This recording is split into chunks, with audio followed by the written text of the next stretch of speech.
All right, Rink Rat Report Podcast. And as I'd like to do when I'm doing these alone.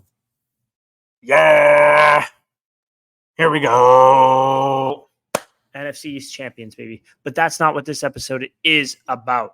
This episode is going to be about the rumor that came hot off the press from Elliotte Friedman on Saturday night. I think his segment was called Saturday Headlines or whatever. And that being about number 88 on the Toronto Maple Leafs, William Nylander. So specifically, the rumor is William Nylander and the Toronto Maple Leafs are going to sign an agreement or a contract extension very soon. Rumor is it could be as early as Monday. The number that is being floated around is $11.5 million per year, AAV that is, for 8 years. I believe that's $92 million total. So that is from Elliotte Friedman, $11.5 million per year for 8 years for William Nylander. It could be signed as early as when you're listening to this on Monday. So we're going to unpack all of that. We're going to unpack, is William Nylander worth it? I'm going to give you my opinions on that. I'm not really going to look at anyone else's opinion because I really don't care what they have to say. And I'm going to look at a lot of contract comparables as well. What have players around the league signed? What were they kind of putting up at the time that they signed that contract? What is the cap hit percentage? Because that's the big key in all of this. Because, I mean, sure, Jack Eichel signed $10 million per year for 8 years, but that was 6 years ago. The cap was X amount then. It's going to be X plus whatever coming up. But so we're going to get into all of that. But first, I want to give a shout out to our friends over at DraftKings. We know hockey games move fast, but with DraftKings Sportsbook, an official sports betting partner of the NHL, you can score faster than anything happening on the ice. This week, new customers can bet $5 and get $200 instantly in bonus bets. I used DraftKings this past weekend. I got a nice little Mitch Marner anytime goal. Tyler Bertuzzi over on points. It was made the game a little bit more fun. A little sprinkle here and there, you know. Download the DraftKings Sportsbook app with the code THPN. New customers bet just $5 on the NHL and get $200 instantly in bonus bets. Only on DraftKings Sportsbook with code THPN. The crown is yours. Gambling problem? Call 1-800-GAMBLER or visit www.1800gambler.net. In New York, call 877-HOPE-NY or text HOPE-NY 467-369. In Connecticut, help is available for problem gambling. Call 888-789-7777 or visit ccpg.org. Please play responsibly on behalf of Boot Hill Casino and Resort in Kansas. 21 plus, age varies by jurisdiction, void in Ontario. Bonus bets expire 168 hours after issuance. See tkng.com/hockey for eligibility and deposit restrictions, terms, and responsible gaming resources. NHL and the NHL Shield are registered trademarks of the National Hockey League. Copyright NHL 2024, all rights reserved. Always got to take a little bit to re-lube the throat, I suppose. I hope that didn't sound too weird. But William Nylander, he's having a heck of a season. I realize we've done 2 episodes now when we've talked about William Nylander, his contract value, what's he going to sign for, what's our walkaway point. Guess what? The rumored walkaway number right now is a lot higher than what my walkaway number was a couple months ago, actually, when we did that episode. I never thought that William Nylander would be getting 11, let alone 11.5. Are you kidding me? When I saw 11 last week, what was funny in all of this is that last week, Nick Kyprios went on TV and said the rumored number is 11.25. Where this extra $250,000 came from, I guess a 3-point performance against the Sharks gets you an extra $250,000 for 8 more years. Are you kidding me? So how did we get here? Well, it started in the summer. There's negotiations going on. It seemed like the number couldn't get higher than 10. That's what was being floated. Everyone was saying, how can you give him more than $10 million? He's never had 90 points in his career, a couple back-to-back 80-point seasons. Very good player, very good offensive player. But you're not going to give him $10 million is a lot of money. Kind of knew that the cap was going to be around $85 million. Flash forward a little bit. After a couple months, okay, maybe it's going to be 10. Gaudreau was offered 10.5 by 8. Gaudreau has put up a few more 90, 100-point seasons than Nylander. So maybe you give him 10. With the extra cap, going up, you give him 10-ish, right? Then he just continued to score. Right now, as it sits, William Nylander is 5th in all situations points in the NHL. He is 11th in all situations goals. At 5-on-5, he's tied for 29th in 5-on-5 points. And at 5-on-5 in terms of goals, he is 25th. Sitting pretty good. Scoring seems like at all situations. Extremely deadly at 3-on-3. I will say that 3-on-3 and 4-on-4. Oof, if he's not on the ice, that's a sick joke. But so it just kept ticking up and ticking up and ticking up, this number, it seems like. Right? Which kind of begs the question. The Leafs haven't really gambled and signed early on these other players. Like, listen, Austin Matthews signed a day or two, or no, a month after he was eligible to. What's there to gamble on Austin Matthews anymore? He's a Hart Trophy winner. He's a Rocket Richard winner. He's going to continue to score. What is the gamble that he's going to actually score 70 this season? And we're going to owe him, if we didn't sign him in the offseason, we were going to owe him $15 million a year. I think with Austin Matthews, it was just kind of whatever he wanted. He didn't have much leverage there. The guy has won a lot. With William Nylander, it was, you don't really expect a player to have, well, actually, I'm going to backtrack on that. I was going to say, you don't expect a player to have their best season of their career at 28 years old, but that's actually kind of when you expect a player to have their best season of their career. So with the Leafs, they didn't gamble, and as a result, now they're paying for it, right? That's really what it feels like in this situation here. I feel like if you gave William Nylander 10 and a half, maybe even, a little sweetener, probably 10 and a half, I think would have gotten it done in the summer. Like the Huberdeau deal, the Johnny Gaudreau deal.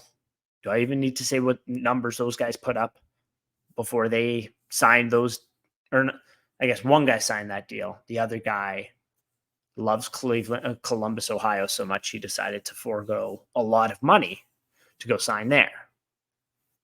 So, would William Nylander? That's a big, big question I do not have the answer for. I don't think many people will have the answer for. Would William Nylander have signed 10.5 by 8 in the summer?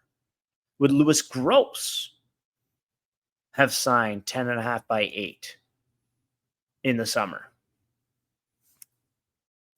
It's a big question. What do you have? How would you expect William Nylander to have performed this season? And I will say one thing. Looking at the 5-on-5 numbers, looking at Nylander's numbers throughout the years, this feels like the first season since... I don't even know. I'd have to check. I haven't checked 1920. I would have to go back and check 1920's roster because I'm not exactly sure what the lines were there. But it feels like the first time in 3 or 4 years that the Tavares-Nylander pairing has actually been able to get a legit left winger on it.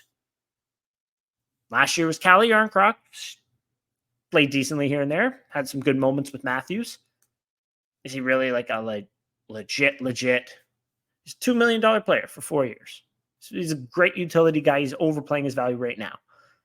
Is he a legit top 6 left winger. Again, good utility guy, good top 9 guy. Love Calle Yarncroc. But, all right. And then there was a lot of Alex Kerfoot in there. Like, Alex Kerfoot is having a great season with the Coyotes. All the power to him. He had some trouble fitting in with Nylander and Tavares consistently. At times it looked great. If you remember that, there was a goal against Calgary in Toronto in the 21-22 season where Kerfoot picks it up off the wall, head up, head fake to Nylander, one-timer goal. Times like that just look so natural, so consistent, so poetic. I don't know how to explain it. But then there was just stretches of 20 games where each of them had like a couple points at 5-on-5 each, right? This season, though, who have the left wingers been? Matthew Knies, Tyler Bertuzzi. Not bad. Get a little bit more, je ne sais quoi to it, we'll say. I realize Bertuzzi's numbers haven't been that good this year. People are going to look at that and be like, Tyler Bertuzzi has like 15 points this year. What the hell are you talking about? He's doing a lot of great things on the ice, though, to free up that puck. And as a result, through 38 games or so, 37, 38 games, that line has been the most consistent line on the Toronto Maple Leafs. One of the most consistent lines in the league, you could argue, especially at 5-on-5. They work well together, right? So that could be partially why it's helped to elevate Nylander's game just to that extra little level. So that's a little bit about Nylander this season. Let's get into some contract comparables. I was taking a look. I haven't looked at every single one because I haven't been able to find a place. If you can find it, let me know. That'd be fantastic. Where it lists out every single player's cap hit percentage. On Cap Friendly, they do awesome job, awesome work. You have to actually click into the individual player, unless I'm just doing it wrong, which is entirely possible. But I listed out some good players here. So the first one that I've got here, Austin Matthews, his cap hit percentage is 15.14%. Can't remember if that's this year's cap hit percentage or next year's, either or. 13.25 for Matthews. Okay, it's actually, let me backtrack a little bit there. William Nylander's cap hit percentage for next season, when the contract starts, is going to be 13.14%. It's $11.5 million. The rumored cap the cap ceiling is going to be $87.5 million. William Nylander's AAV is going to be 11.5. So 13.14% of the cap. All right.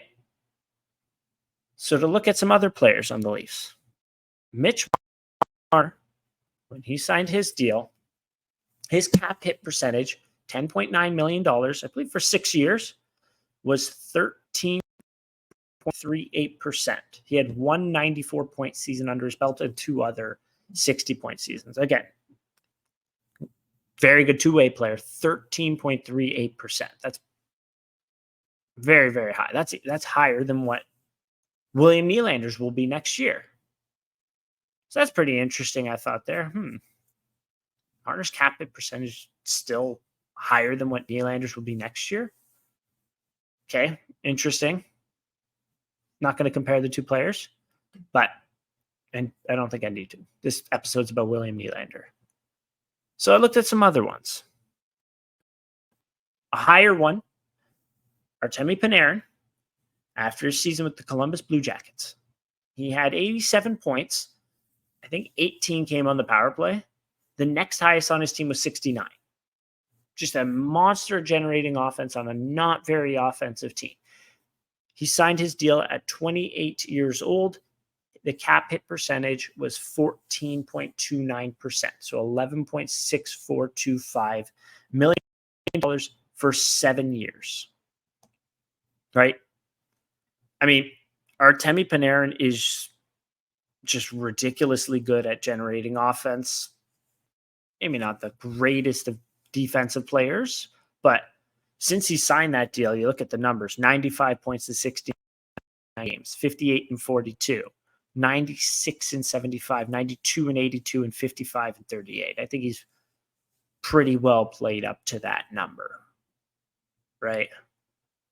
So Panarin, you can call a 90-point guy, a mid-90s point guy almost, right?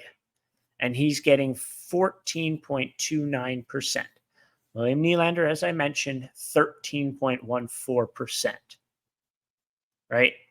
So although the total dollar amount, like Nylander will be making 100,000 change less than Panarin next year. So him versus, but the cap hit percentage is a full, percent and a little bit less, right? Important to note.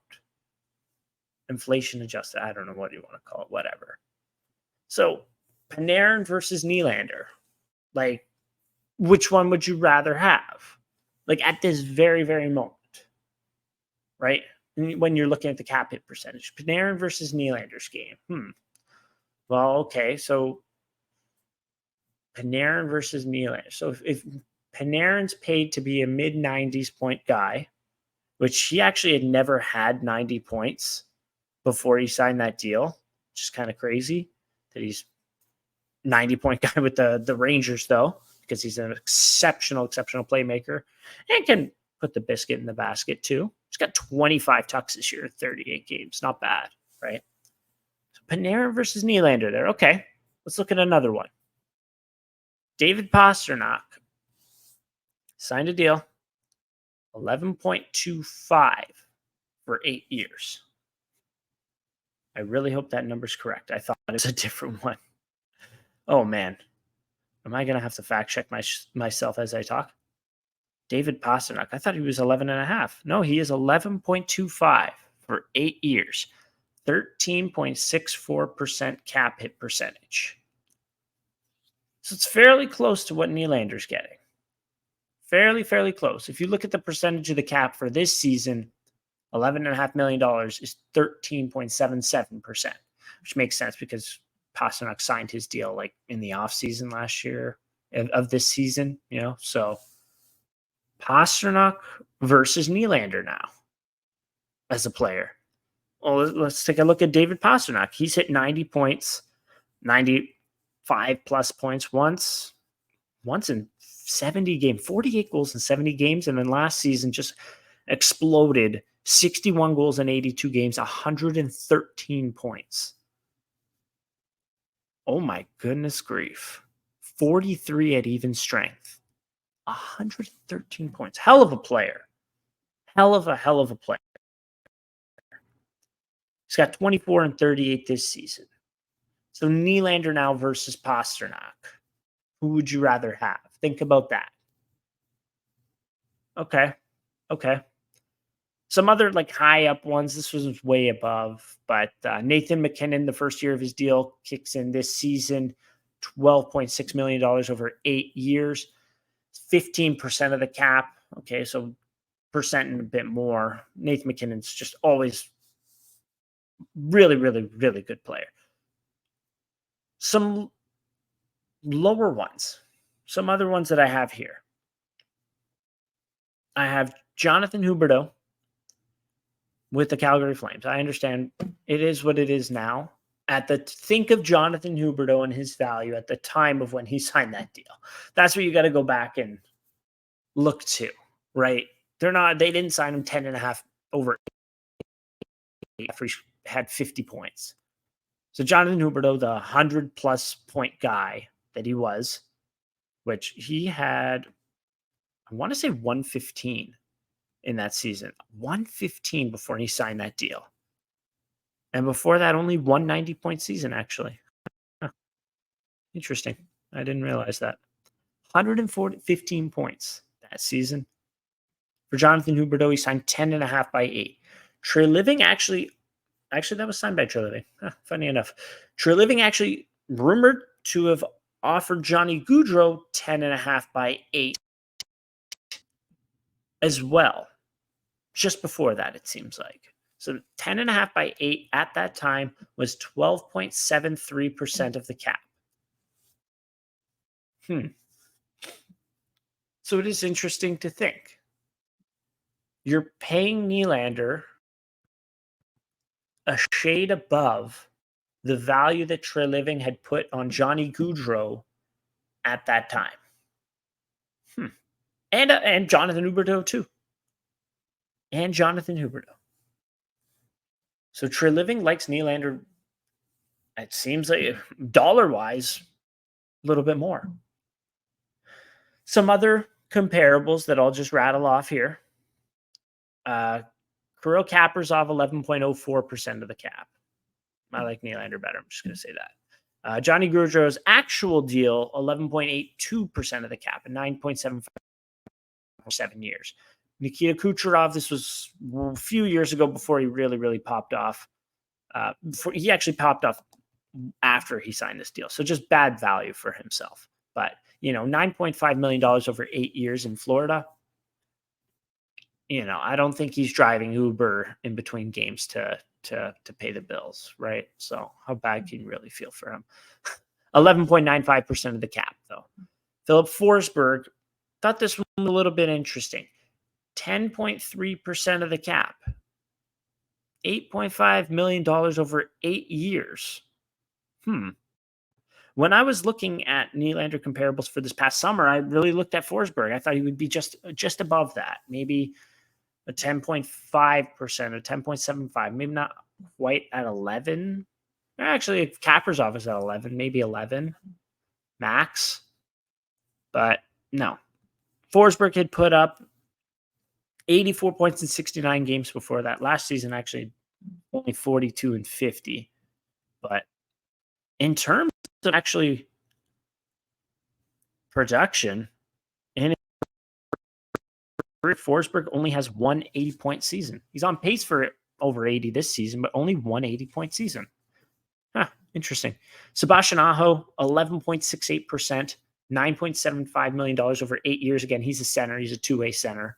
But in terms of his production, it's nowhere near actually what I don't think it's really that close to what Nylander's is. He's having a great offensive season this year, but 81 points. He's had 80-plus points twice, and he's been over a point a game a few times. This season, 46 and 37. That's not bad. But again, Sebastian Aho, $9.75 million over 8 years. And then Braden Point, which is just a sick joke of $9.5 million over 8 years. That one. How didn't he get more than that? I thought he would be worth a lot more than that.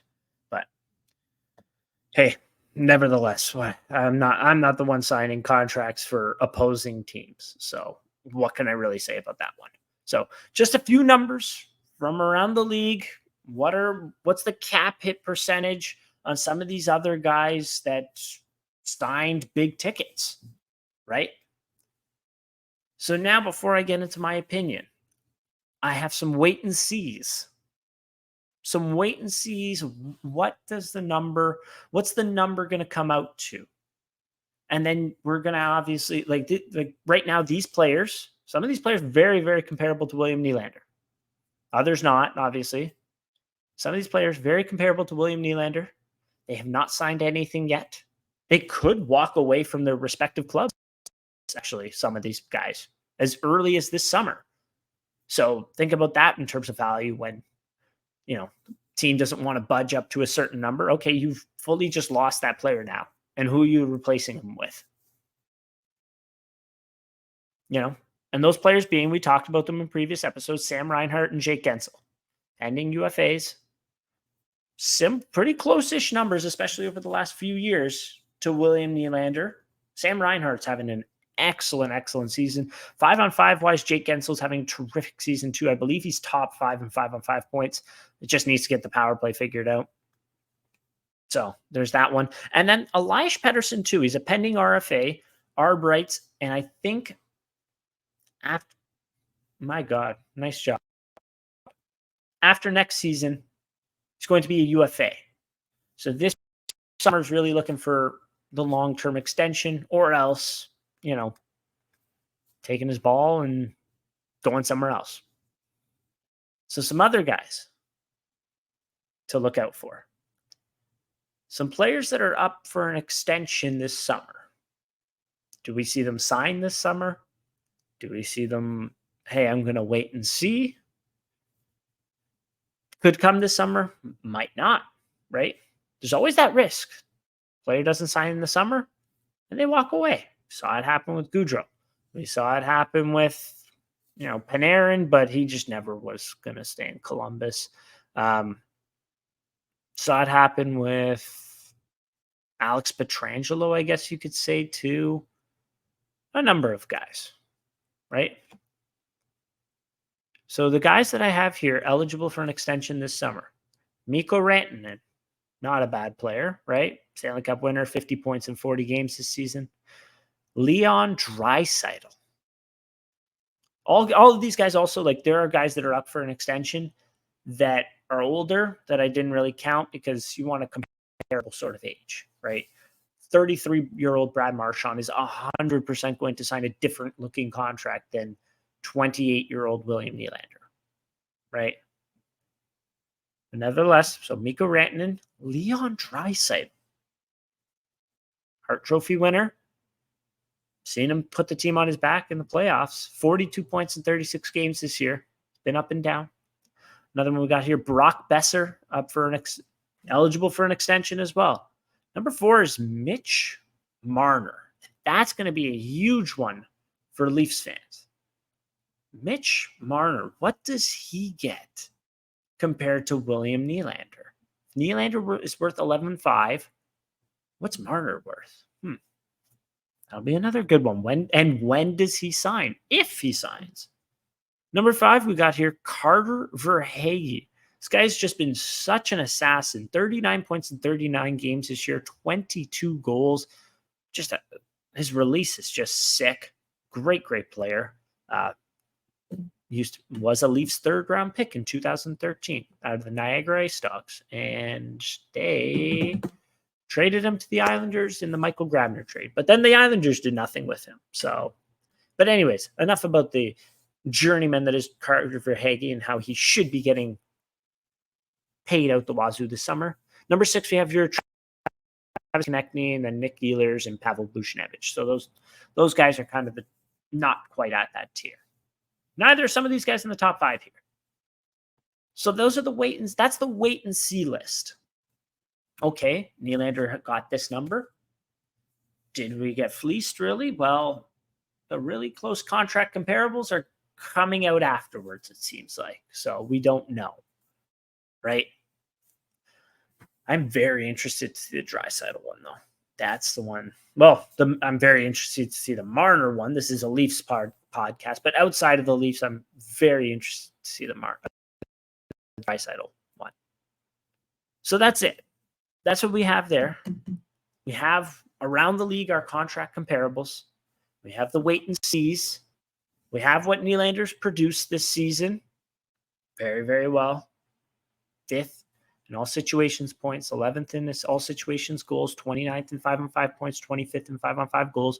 From 21-22 to present, he's 21st in 5-on-5 points, 14th in all situations points, and 13th in all situations goals. He's been producing as of late, been producing at a high clip, I'll say, over the last 3 seasons, and even more so this season. And why? Well, we've listed some things. It's just hot. It's hot as hell. So 11.5 over 8. Is it something to cry over? First off, think about this. I was watching some old clips of the Leafs today for doesn't matter what reason. And there was a power play. Guess who was taking the face-off? Dave Steckel. Dave Steckel. Made it to the NHL. No disrespect to Dave Steckel. Played in the NHL. That's more than 99.999% of hockey players ever can say. It's a massive, massive accomplishment, obviously. But Dave Steckel was a fourth line guy. He was a face-off guy. And he was out there taking face-offs for the Leafs on the power play. So when you say, you have to put it into a little bit of perspective. We have William Nylander, an 80-plus point guy, over a point a game guy right now for 8 more years. Got to be a little bit happy there, no? He didn't walk for nothing. We kept hearing the threats. Oh, Nylander's gone. Oh, Matthews is gone. But now you have Nylander for 8 more years. You have some stability. And that was actually one of the big things why Trey Living wanted to get this done before the trade deadline. He wanted to know what do we have? What am I working with? Is this the last season before Nylander goes and then I got to readjust?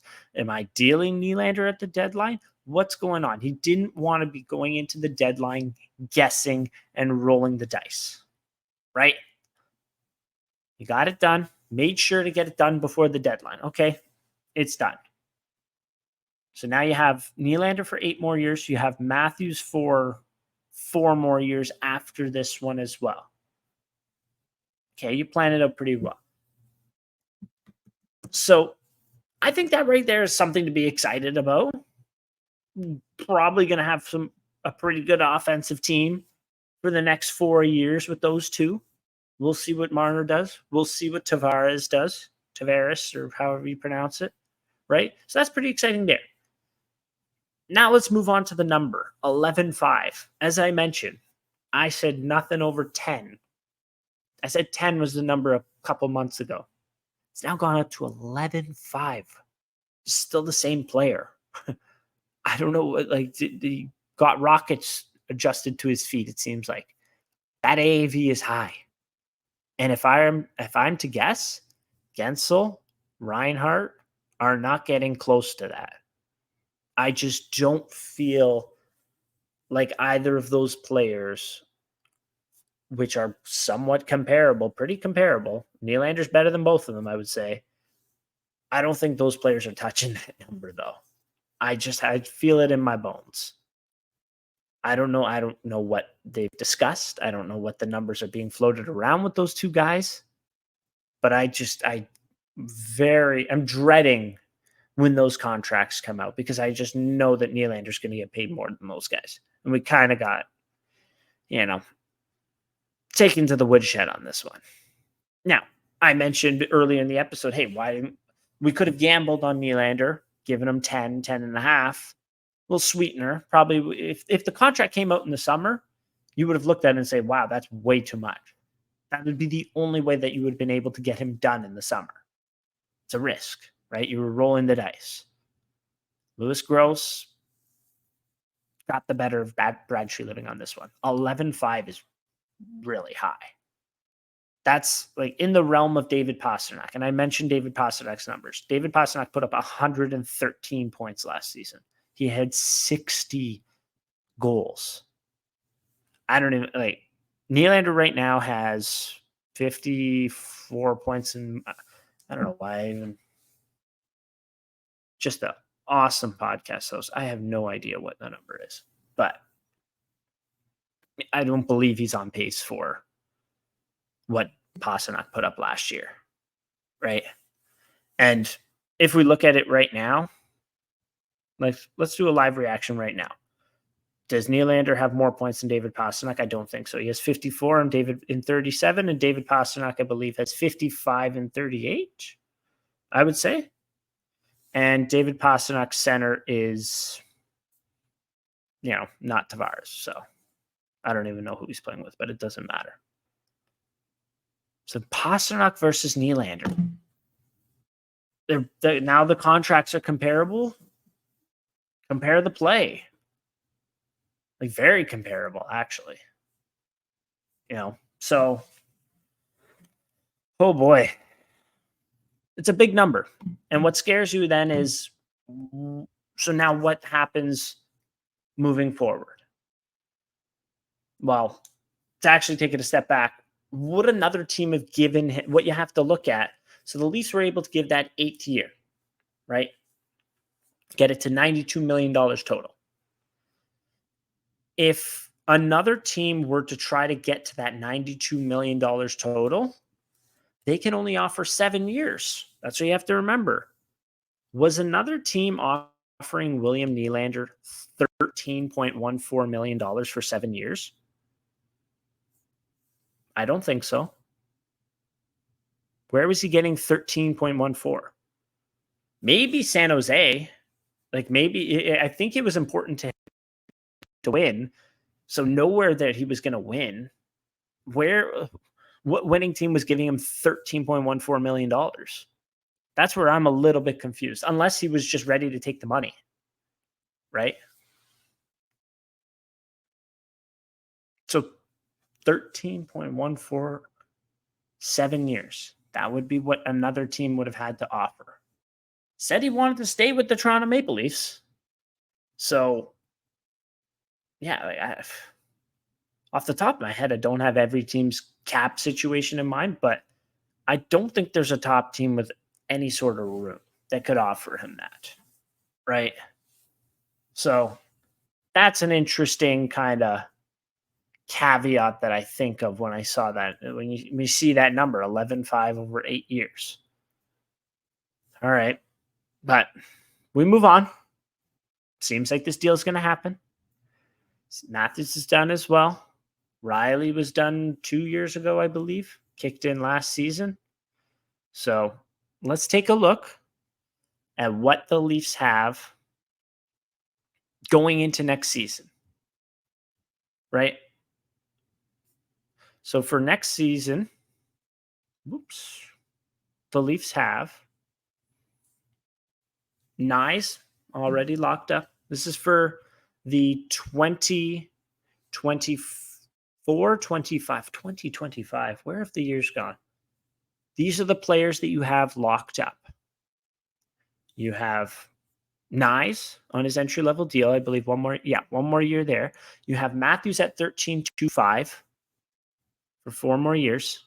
You have Mitch Marner, 10.93 for just that season. You have Yarncroc actually for 2 more seasons. Tavares for just that 1 season. David Kampf for 3 more. Thank God we got him for 3 more years. Pontus Holmberg for 1 more year. Timmins for 1 more year. Morgan Riley for 6 years after that. McCabe for 1 year. Ryan Reeves. One of these kids is not like the other. And Joseph Woll, though. You got Joseph Woll for 1 more year at 766. 766. Joseph Woll. Your starting goaltender.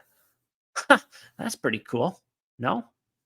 But anyways, so the other part that we got to look at here, who's an RFA, because that's not included on this list here.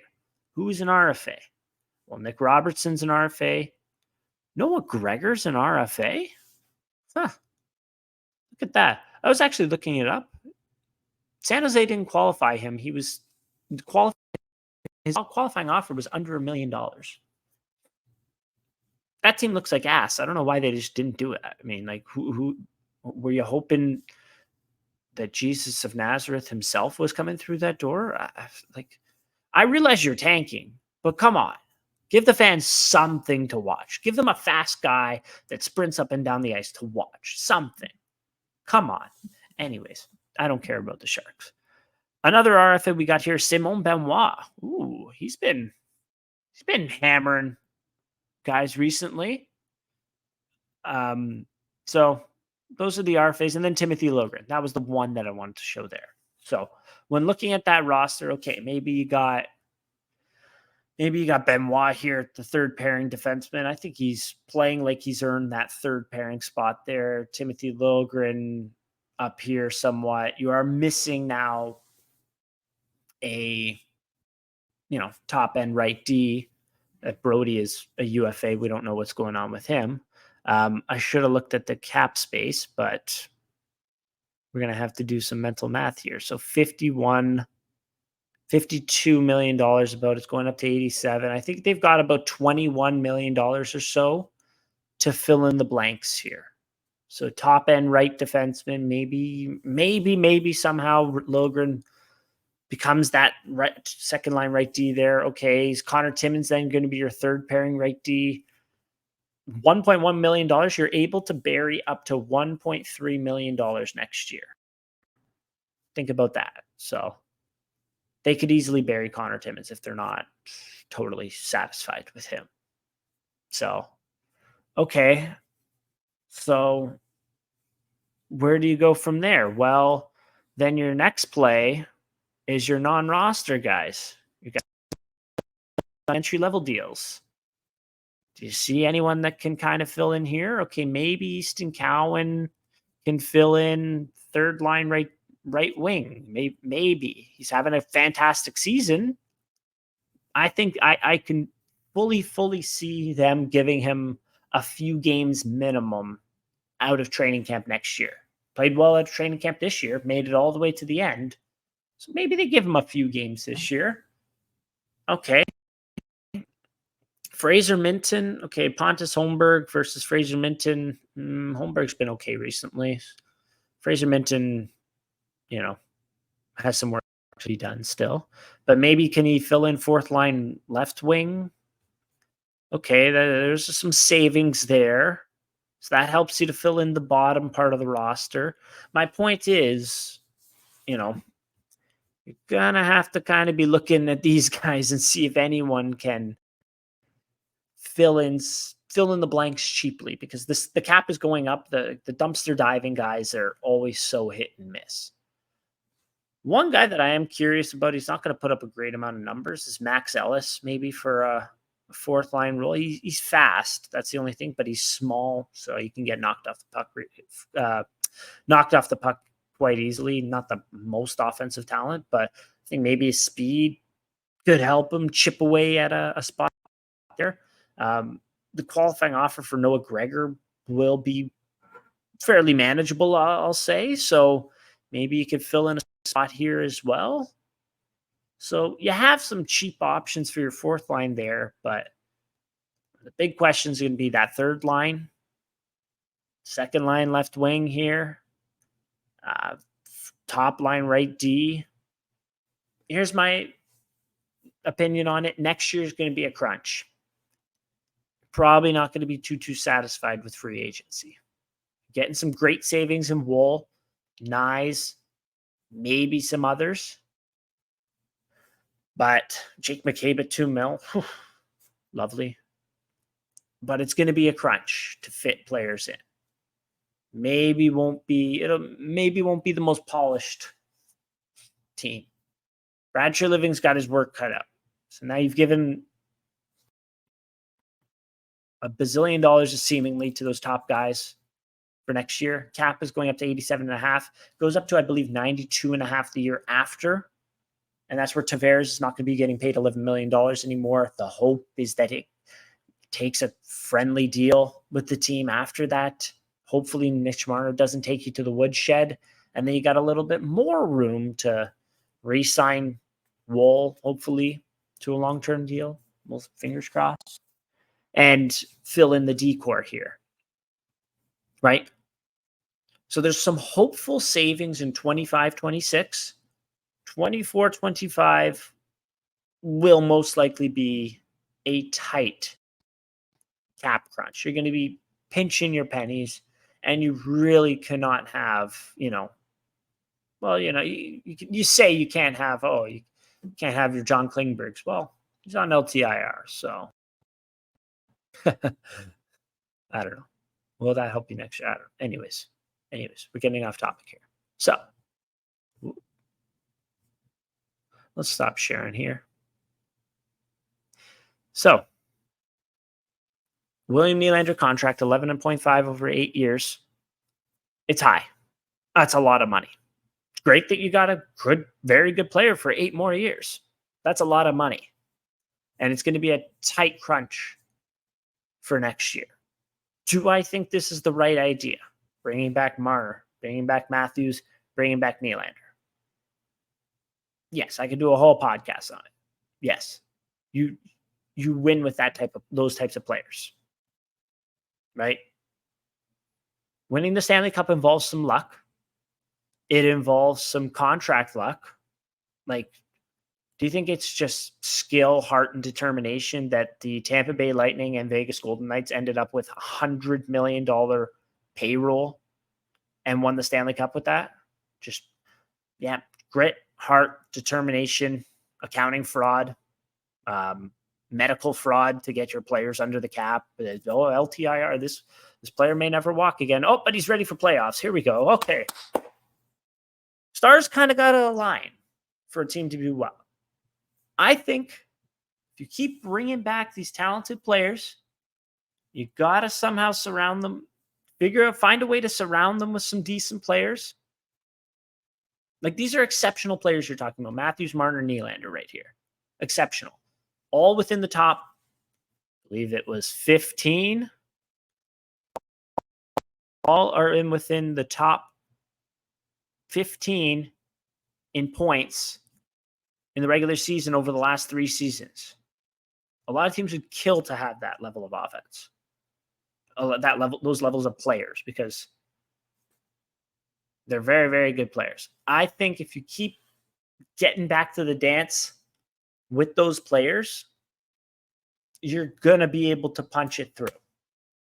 If you don't have those players and you trade for lesser guys, it's not guaranteed to work. When you get those $5 million players, like, think about this. Michael Bunting's a $4.5 million player. How's he doing with Carolina? It's very hit and miss. So would you rather so you have a Nylander for 10, 11, 5 right now. You split that into 2, and then you get, I don't know, like a Zadorov and then something else. Like, that equals 11-5.